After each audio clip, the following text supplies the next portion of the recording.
Song a možná si pamatujete, jak jsme tady minulý rok měli finalisty této soutěže. No, přece s písničkou Here Comes the Sun.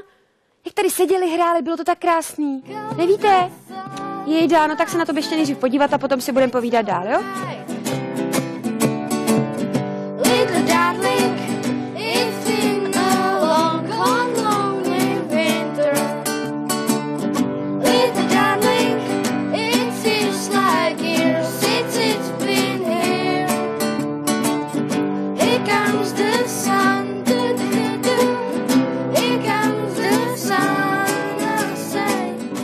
No, tak přesně tuhletu soutěž jsem měla na mysli. A vaším úkolem je nahrát nějakou písničku v angličtině, vložit ji na www.whatsenglish.cz a soutěžit můžete buď jako jednotlivci, anebo jako skupiny 2 až 5 osob.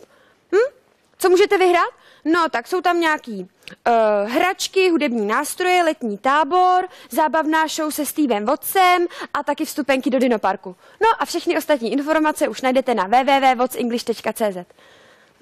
Víte co? A teď se běžte podívat na invazi planktonu. Že bych si zasoutěžila?